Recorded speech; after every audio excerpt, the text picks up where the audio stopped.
सूबाई वजीर जेल खाना जात और works and services Haji Ali Hasan Zardari ने कहा है कि कोस्टल हाईवे की तामीर से न सिर्फ लाखों एकड़ ज़मीन बचेगी बल्कि सफरी और कारोबारी सहूलियात भी मुहैया होगी।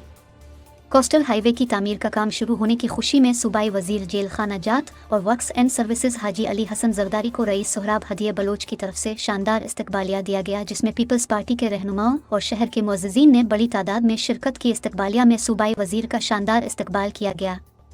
तकरीब से खिताब करते हुए सूबाई वजीर ने कहा कि मैं यहाँ काम करने आया हूँ। पार्टी ने एक बड़ी जिम्मेदारी मुझे दी है जो मैं पूरी करूँगा। पहले घोड़ाबारी में रिकॉर्ड तरक्याती काम करवाए थे, अब पूरे ज़िले में काम करवाऊँगा। उन्होंने कहा कि समंदर रोज़ाना हज़ारों एकड़ ज़री ज़मीन निगल रहा था और अगर इसका पानी ना रोका जाता तो समंदर पूरे ज़िले को तबाह कर देता। इसलिए समंदर का रास्ता रोकने के लिए कोस्टल हाईवे की तामीर शुरू की है। इससे एक तो समंदर का पानी आगे बढ़ने से रुक जाएगा, दूसरे मकामी लोगों को सफ़र की बेहतरीन सहूलियात मिलेगी। घंटों का सफ़र मिनटों में तय होगा, कारोबारी लोगों को भी बहुत फ़ायदा होगा। उन्होंने कहा कि KBS से मकली और ठट्ठा को पानी सप्लाई करने का काम 2 दिन में शुरू हो जाएगा। उन्होंने मज़ीद कहा कि ठट्ठा के कैदियों के लिए जेल की तामीर 6 माह में मुकम्मल हो जाएगी।